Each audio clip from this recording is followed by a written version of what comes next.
Меня зовут Родион Сергеевич.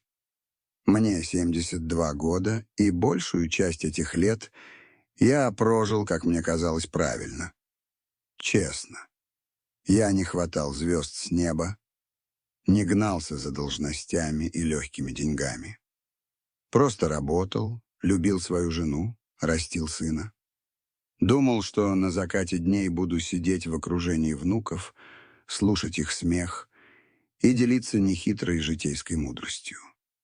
Но, как говорится, человек предполагает, а жизнь, она вносит свои коррективы.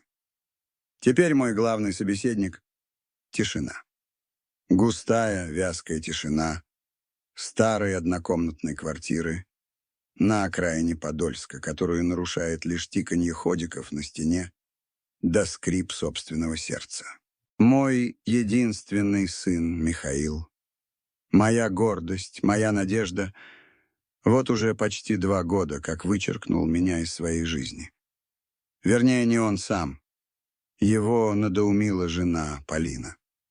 Вертихвостка с холодными глазами и калькулятором вместо души.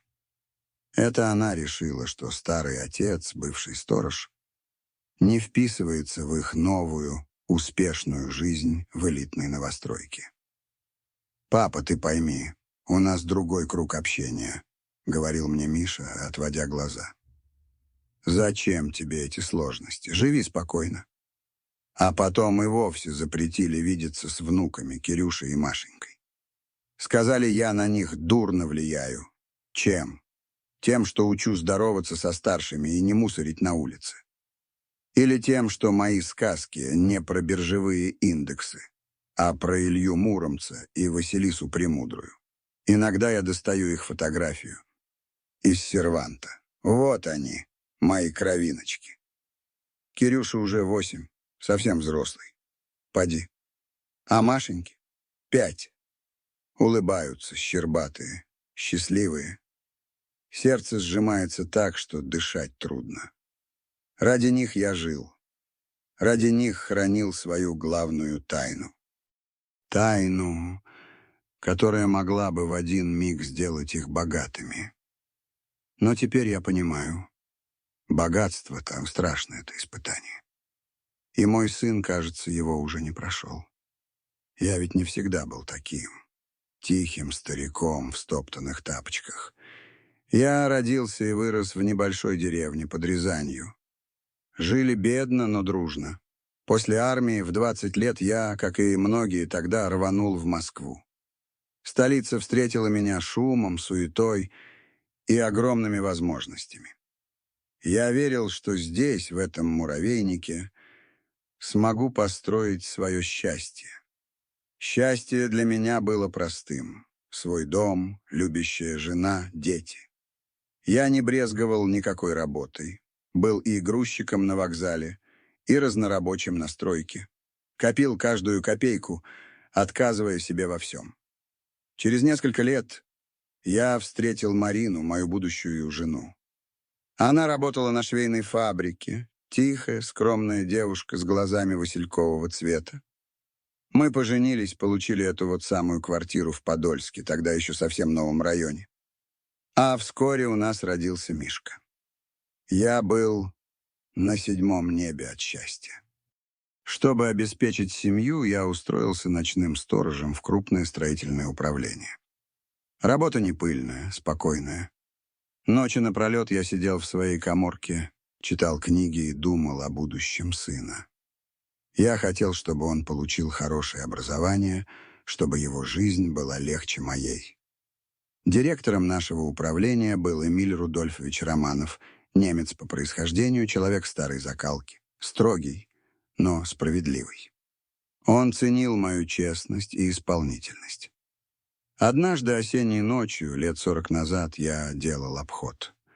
В кабинете директора горел тусклый свет. Эмиль Рудольфович часто засиживался допоздна. Но в этот раз его не было. На столе лежал вскрытый конверт. Я уже хотел уйти, но что-то меня остановило, какое-то шестое чувство. Я заглянул за массивный книжный шкаф и увидел в стене небольшую, едва заметную дверцу сейфа. Она была приоткрыта. Сердце мое заколотилось. Я понимал, что лезу не в свое дело, но любопытство взяло верх. Внутри лежала толстая папка с бумагами и письмо, написанное уверенным, размашистым почерком директора. «Тому, кто найдет это, — говорилось в письме, — я, Эмиль Рудольфович Романов, находясь в здравом уме и твердой памяти, оставляю эти документы на хранение. Мои сыновья — бездельники и моты, которые только и ждут моей смерти, чтобы растащить все, что я создавал годами.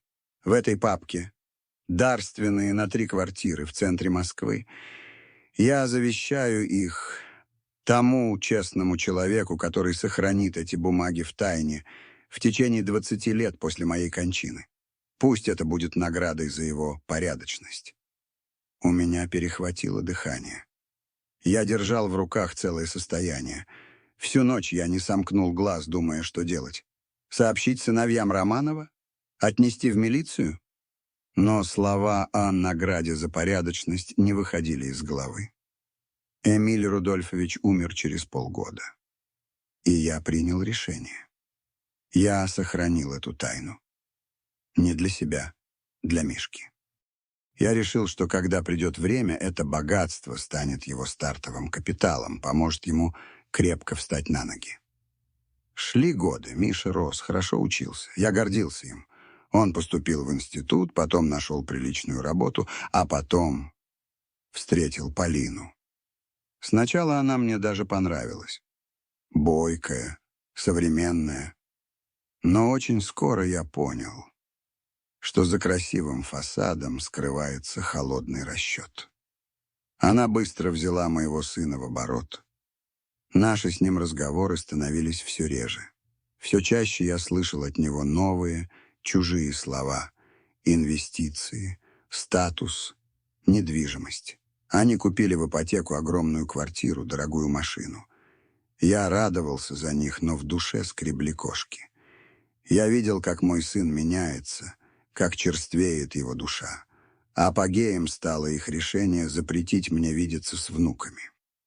Этот удар был самым страшным.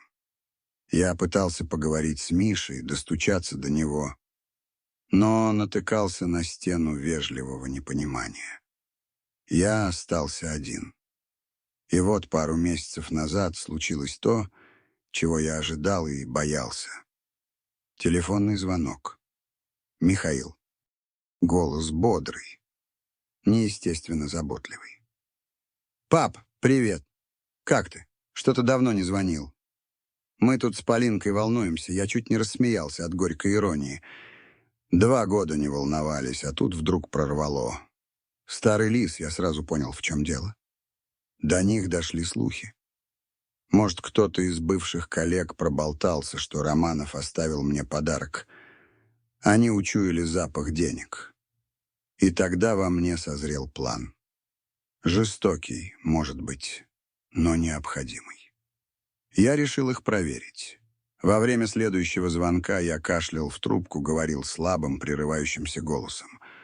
Жаловался на сердце, на давление. А потом, как бы, между прочим, обронил: «Да вот, бумаги тут разбирал». Нашел кое-что от старого начальника. Наследство, можно сказать. Не знаю даже, что теперь с этим делать. Силы-то уже не те. На том конце провода на несколько секунд повисла тишина. Такая плотная, что казалось, ее можно потрогать. А потом Миша сказал. И в голосе его я не услышал ни капли тревоги за мое здоровье, а лишь плохо скрываемое жадное нетерпение. «Пап, ты, главное, не волнуйся. Мы приедем. Завтра же. Отдыхай. Мы совсем разберемся». В тот момент я все понял. И принял решение. Тяжелое, как могильная плита. Мой сын не получит этих денег. Не потому, что я его не люблю, а как раз наоборот. Потому что люблю. И не хочу, чтобы это богатство окончательно сожгло его душу. Они приехали на следующий день, ровно в полдень. Я слышал, как во дворе фыркнул двигатель их дорогого черного джипа, большого и неуместного в нашем скромном дворике, где старушки на лавочках еще помнили, как Мишка гонял на трехколесном велосипеде. Я не спешил к двери. Нарочно ковылял, шаркая стоптанными тапочками, давая им время насладиться предвкушением. За дверью они нетерпеливо переминались с ноги на ногу, я это чувствовал. Наконец я повернул ключ в замке. На пороге стояли они, мой сын и его жена, словно сошедшие с обложки глянцевого журнала. Миша в модном кашемировом пальто, Полина в белоснежной шубке, от которой пахло духами и морозом. В руках у нее была яркая коробка с пирожными из какой-то французской кондитерской. Фальшивая, приторная забота. «Папочка!» «Здравствуй, родной!» — защебетала Полина, проскальзывая в квартиру и брезгливо оглядываясь. Миша вошел следом, неуклюже обнял меня за плечи. От него пахло дорогим одеколоном и успехом. Чужой, совсем чужой запах. «Как же ты себя запустил, пап?» — сукоризной сказал он, глядя на скромную обстановку моей квартиры. «Почему не сказал, что все так плохо?» Я лишь слабо махнул рукой и прошаркал на кухню ставить чайник. Сел на табуретку, тяжело дыша. Спектакль должен продолжаться. Они прошли в комнату. Я слышал, как Полина приглушенно шепчет: «Какой ужас!» Тут же дышать нечем. И как он только живет. А Миша басовито ее успокаивал. «Тише ты. Ничего, скоро все изменится». За чаем разговор не клеился. Они расспрашивали о моем здоровье с таким участием, что хотелось рассмеяться им в лицо. Я отвечал односложно, жаловался на одышку, на память, на одиночество. Наконец Полина, не выдержав, взяла быка за рога. «Родион Сергеевич», — начала она вкрадчивым голосом, — «Миша мне рассказал про ваше наследство. Мы очень волнуемся. В вашем состоянии нельзя заниматься такими серьезными делами. Бумаги, нотариусы. Это же с ума сойти можно. Мы хотим помочь». Я сделал вид, что смутился.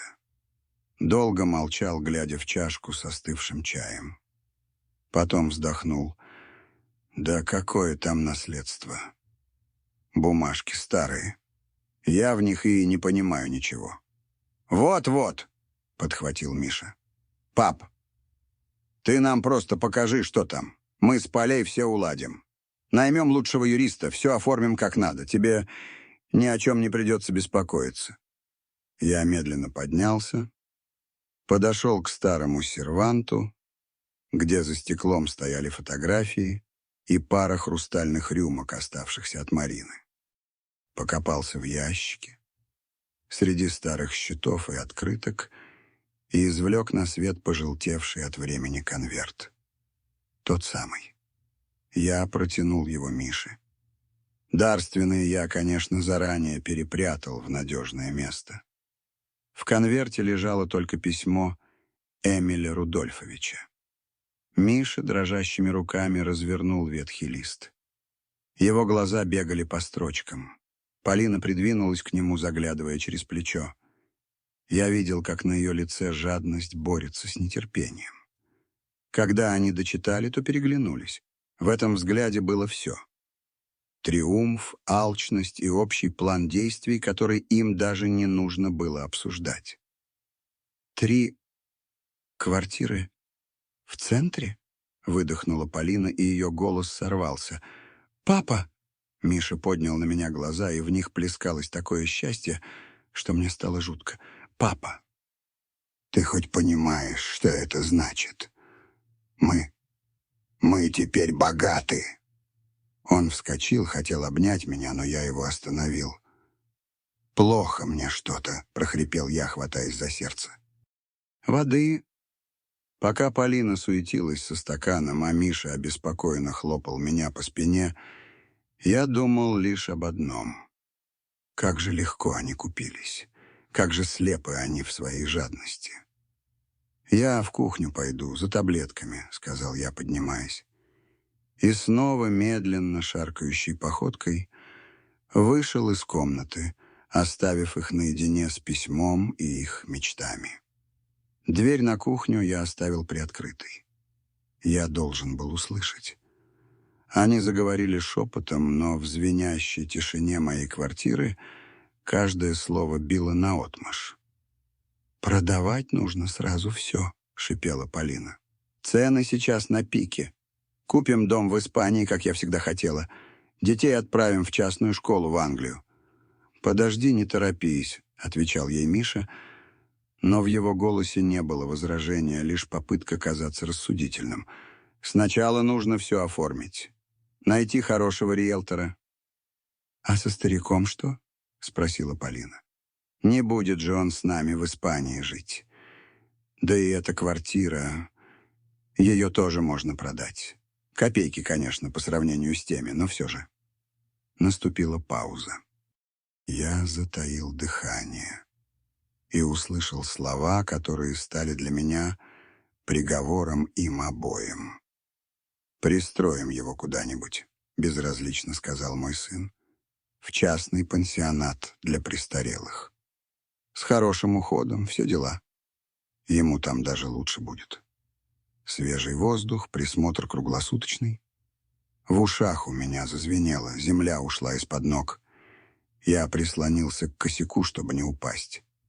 Мой сын, мой Мишка, только что решил мою судьбу.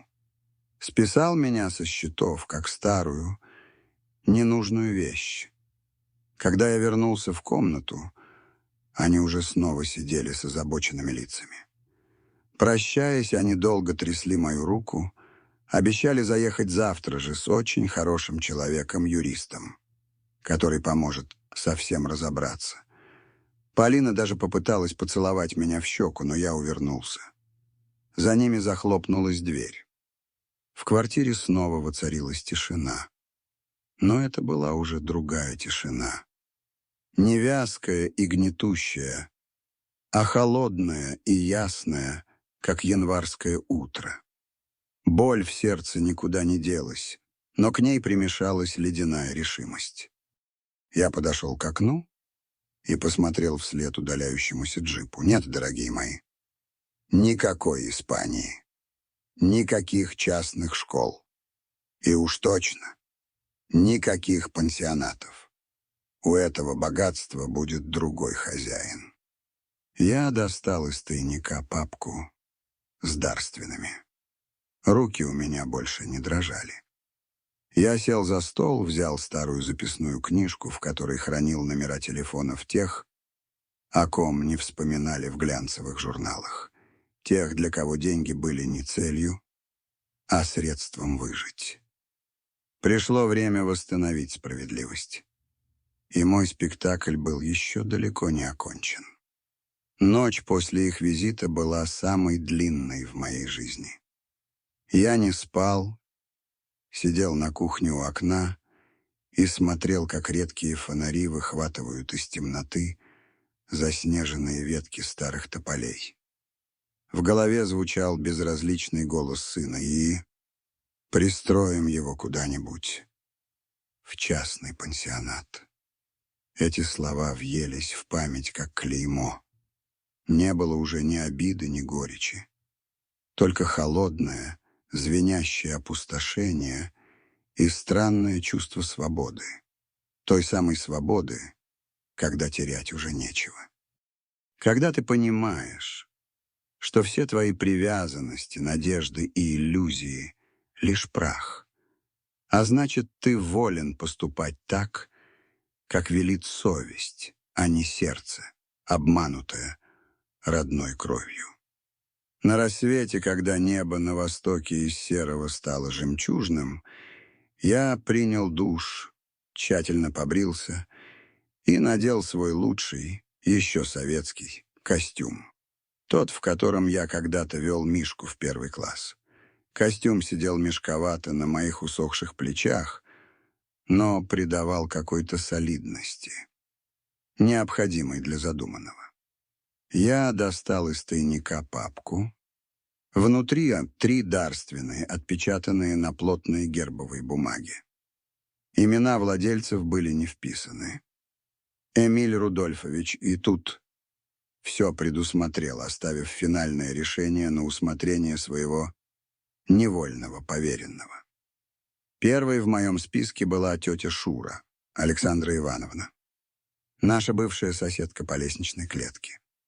Одинокая вдова, которая нянчилась с Мишкой, когда Марина была в больнице. Нянчилась не за деньги, за спасибо и банку варенья. Она учила его читать, пекла ему самые вкусные в мире пирожки с капустой и штопала его вечно рваные штаны. Когда мы переехали в эту квартиру, она осталась в той старой хрущевке. Мы изредка созванивались, но в последние годы с появлением Полины, и это сошло на нет. Я набрал ее номер дрожащим пальцем. Трубку сняли не сразу. Голос у тети Шуры был слабый, надтреснутый. «Александра Ивановна? Здравствуйте. Это Родион Сергеевич». Я поперхнулся, поняв, что она может меня и не вспомнить. «Роденька?» — в трубке послышалось шуршание. «Голос-то какой чужой. Неужто ты? Господи, сколько же лет! Что-то случилось?» «Случилось, Александра Ивановна. Дело есть. Очень важное. Могу я к вам заехать? Буквально на полчаса». «Конечно, заезжай, милый», — обрадовалась она. «Я как раз пирожков напекла. С капустой. Помнишь, как Мишенька их любил?» Сердце снова предательски сжалось. «Помню. Я все помню. А вот он, похоже, все забыл». До ее дома я доехал на стареньком автобусе. Подъезд встретил меня запахом сырости и кошек. Дверь в ее квартиру, обитую потрескавшимся дерматином, была такой же, как и 30 лет назад. Она открыла почти сразу. Передо мной стояла маленькая сгорбленная старушка в застиранном халате и теплых носках. Время ее не пощадило, но глаза остались прежними, лучистыми, добрыми. «Проходи, роденька, не стесняйся. У меня тут не прибрано», — засуетилась она. В ее крохотной квартирке было бедно, но очень чисто. На окнах горшки с геранью, на диване аккуратно сложенный плед. Пахло пирогами и корвалолом. Мы сели за стол на кухне. Она налила мне чаю, пододвинула тарелку с румяными пирожками. «Ну, рассказывай, как ты? Как Мишенька, внуки?» — спросила она, и в ее голосе не было ни капли зависти, только искренний интерес. Я не стал лгать. Коротко, без лишних эмоций, рассказал, что с сыном почти не общаюсь, а внуков не видел уже давно. Она слушала, качала головой, и в ее глазах стояли слезы. «Господи, что же это делается-то?» — прошептала она. «Такой мальчик хороший был. Ласковый, добрый. Это все город их портит. Деньги эти проклятые». Потом я перевел разговор на другую тему. Я сказал, что приехал исполнить последнюю волю своего покойного начальника, Эмиля Рудольфовича. Он был человеком совестливым, Александра Ивановна. И перед смертью просил меня разыскать людей, которым он когда-то не успел отдать долг или сделать добро. Вы ведь работали в столовой при нашем управлении, помните? Она удивленно кивнула. Так вот, я понизил голос, стараясь придать ему значительности. Эмиль Рудольфович всегда очень ценил вас, и он оставил для вас подарок в благодарность за ваш многолетний труд и доброту. Я достал из папки одну из дарственных и ручку. Это дарственная на однокомнатную квартиру. В хорошем районе, с ремонтом. Эмиль Рудольфович просил меня вписать ваше имя. Тетя Шура смотрела на меня так, будто я сошел с ума. Она засмеялась тихим, дребезжащим смехом. «Роденька, ты что, заболел?» «Какая квартира? Ты, может, перепутал чего?» «Да кому я нужна?» «Ничего я не перепутал, Александра Ивановна», — твердо сказал я. «Вот, смотрите, официальный документ. Все по закону. От вас требуется только ваше полное имя и подпись». Я положил перед ней бумагу. Она долго смотрела на гербовую печать, на строгие строчки. Потом подняла на меня полные слез глаза. «Да за что же мне это, роденька?» «За пирожки с капустой», — улыбнулся я. А у самого ком в горле стоял.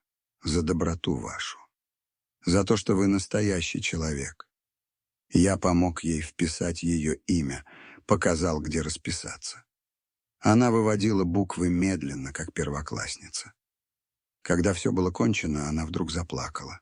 Тихо, беззвучно, уронив голову на сложенные на столе руки.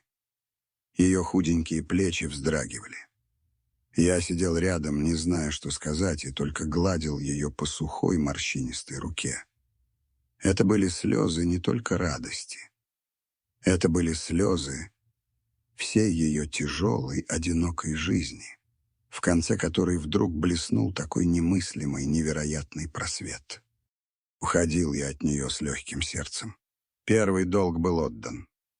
На улице светило яркое зимнее солнце. Я зажмурился. В кармане завибрировал телефон. На экране высветилось «Миша». Я сбросил вызов. Пусть поволнуются. Их очень хороший человек, юрист, может немного подождать. В моем списке было еще несколько имен. И я не собирался останавливаться. Отключив телефон, я почувствовал невероятное облегчение, словно сбросил с плеч тяжелый мешок, который носил много лет.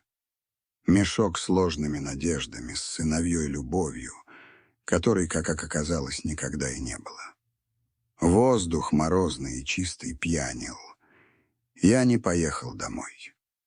Возвращаться в пустую квартиру, где каждый угол напоминал о предательстве, не хотелось. Вместо этого я сел в другой автобус, идущий в сторону старого рабочего района на другом конце города. У меня был еще один адрес. Вторым в моем списке значился Петр Матвеевич, или дядя Петя, как звали его все в нашем строительном управлении. Мы с ним были не то чтобы друзьями, но добрыми приятелями. Он какака. Он каменщик от Бога. Золотые руки. Мог с закрытыми глазами выложить идеальную стену. Веселый, громогласный балагур. Душа любой компании. А потом, лет 15 назад, случилось несчастье. Лопнул трос на строительной люльке, и он сорвался с высоты 5-го этажа. Чудом остался жив. Но ноги с тех пор его почти не слушались. Новое руководство, пришедшее на смену Эмилю Рудольфовичу, отделалось от него мизерной компенсацией, списав все на нарушение техники безопасности. Дядя Петя судиться не стал. Не тот характер. Просто молча ушел на инвалидность, растить внуков. Я нашел его дом, старую панельную 9-этажку, обшарпанную временем и ветрами. В лифте пахло так же, как и в подъезде у тети Шуры, только к запаху сырости примешивался еще и аромат жареной картошки. Дверь мне открыла молодая женщина с усталым, но добрым лицом. Его дочь, Катя. За ее спиной слышался детский визг и смех. «Вам кого?» — просила она, вытирая руки о передник. «Мне бы Петра Матвеевича». «Я его старый коллега, Родион Сергеевич». Женщина просияла. «Папа! К тебе пришли!» — крикнула она вглубь квартиры. «Проходите, не стесняйтесь, у нас тут бедлам, дети!» В тесной двушке кипела жизнь. По коридору носились двое мальчишек лет 7-8, играя в догонялки. В большой комнате, заставленной разнокалиберной мебелью, На диване сидел дядя Петя. Он сильно изменился. Высох, поседел. Былая удаль в глазах сменилась тихой грустью. Но, увидев меня, он улыбнулся своей прежней широкой улыбкой. «Родион! Сергеич! Какими судьбами? 100 лет тебя не видел! Садись, садись!» Он похлопал по дивану рядом с собой. Мы разговорились. Он рассказал о своей жизни, о внуках-сорванцах, о зяте, который работает на 2 работах, чтобы прокормить семью. Жаловался не на судьбу, а на то, что сам стал обузой, что не может помочь молодым. Я слушал его и видел перед собой настоящего мужика. Не сломленного, не озлобившегося, сохранившего в душе тепло, несмотря на все удары судьбы.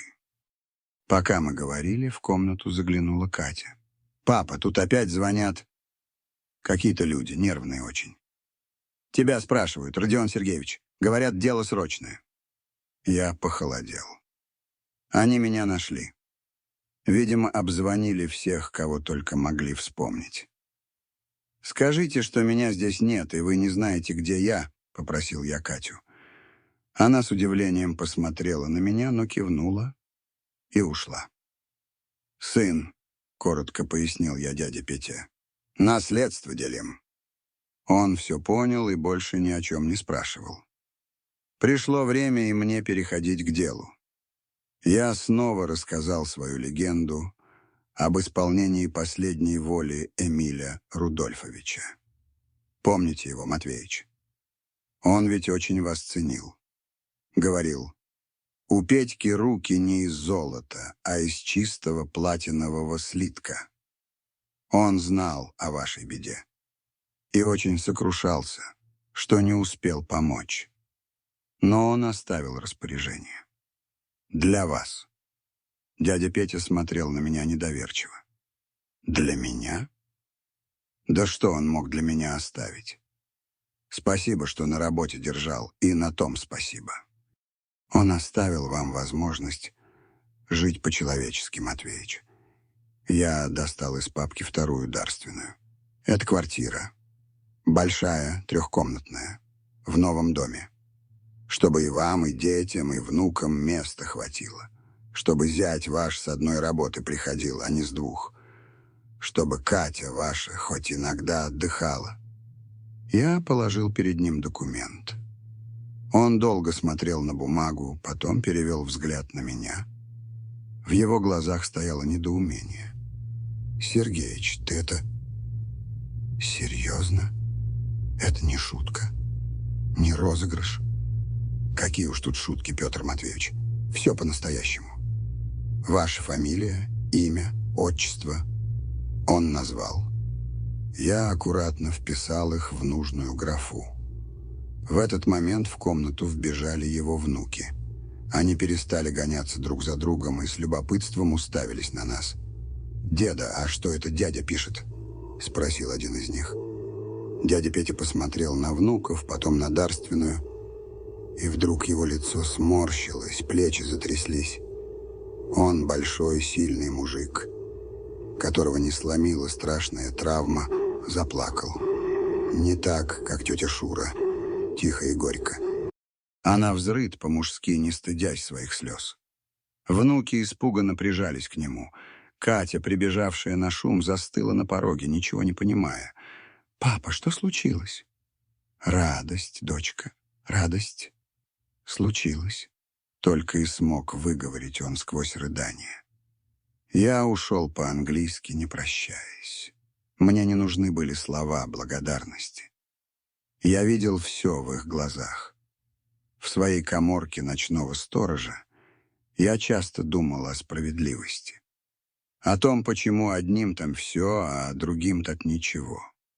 Почему честный труд ценится меньше, чем умение вовремя подсуетиться и урвать свой кусок.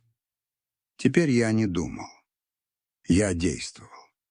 У меня оставалась еще одна дарственная. И еще один долг, который я должен был отдать. На улице снова зазвонил телефон. На этот раз звонила Полина. Я не стал сбрасывать. Я ответил. «Где ты ходишь?» — закричала она в трубку без всяких предисловий. «Мы тебя ждем с юристом уже 3 часа. Ты издеваешься над нами?» «Я занят», — спокойно ответил я. «У меня дела». «Какие еще у тебя могут быть дела?» — не унималась она. «Твое единственное дело — сидеть и ждать. Миша в бешенстве. Если ты сейчас же не приедешь, можешь на нас не рассчитывать». «Я на вас и не рассчитываю, дочка», — усмехнулся я. «Передай Михаилу, что я буду дома вечером. И пусть своего юриста отпускает. Он нам больше не понадобится». Я повесил трубку, не дослушав ее возмущенных воплей. Вечером их ждал сюрприз. А пока мне нужно было съездить еще по одному адресу. Самому важному. Последний адрес в моей записной книжке был обведен красным карандашом. Это было не имя, не фамилия. 2 слова. «Добрый самаритянин».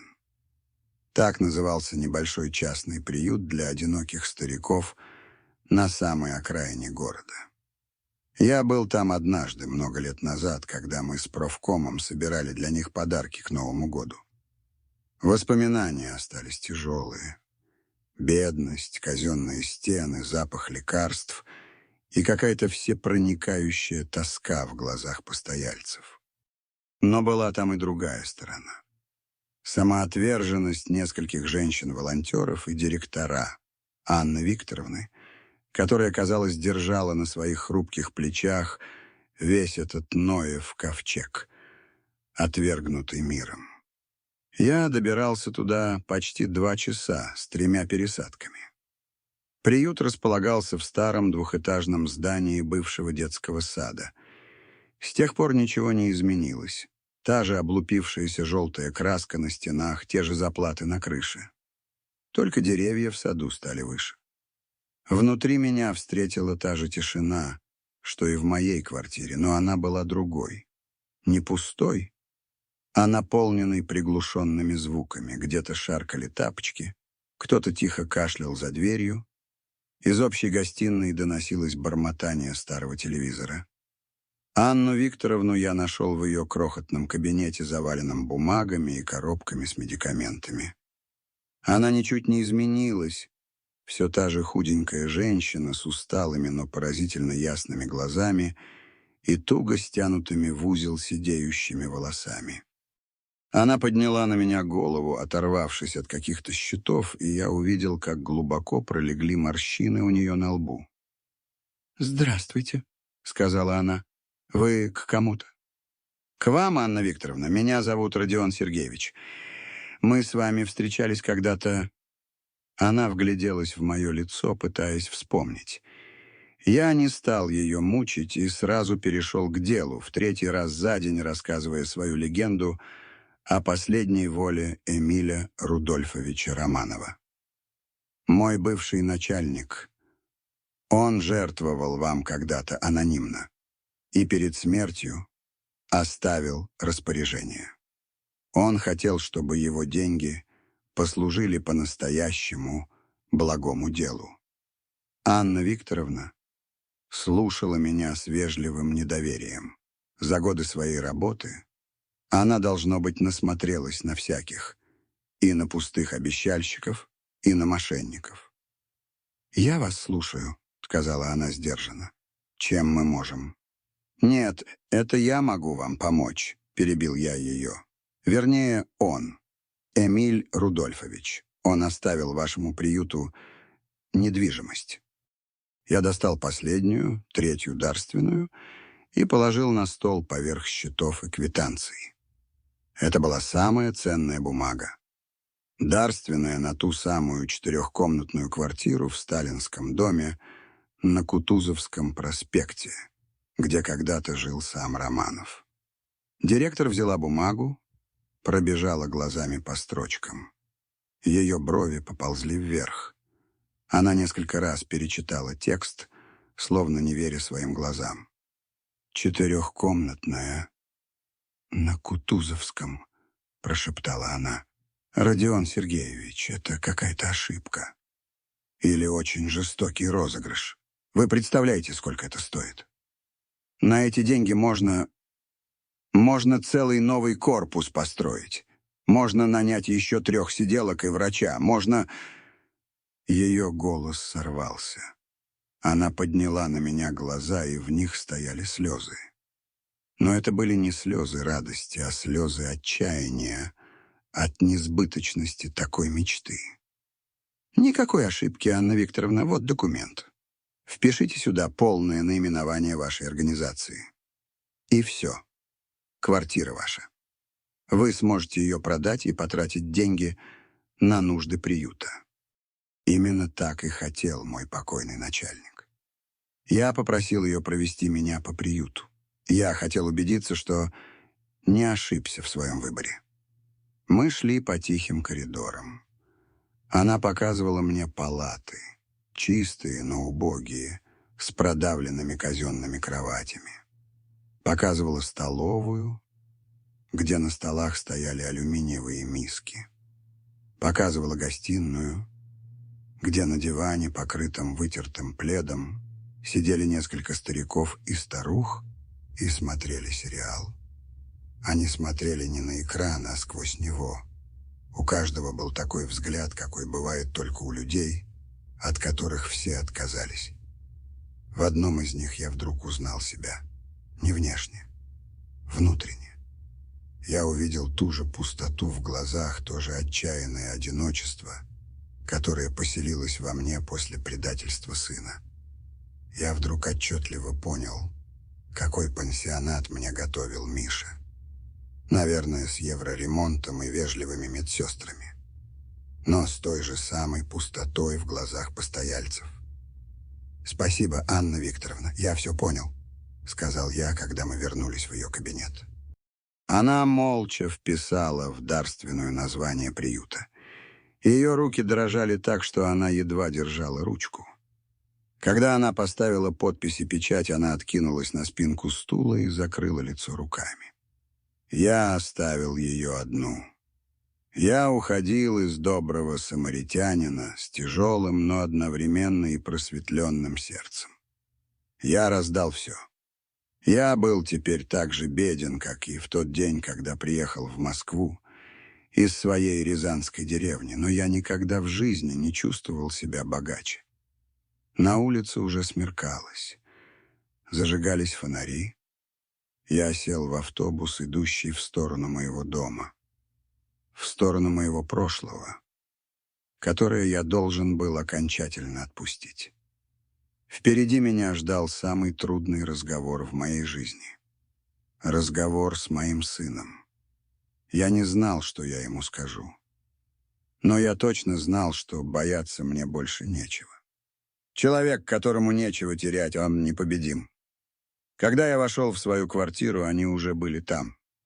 Миша, Полина и тот самый очень хороший человек, лощеный молодой мужчина в дорогом костюме, с ледяными глазами и портфелем из крокодиловой кожи.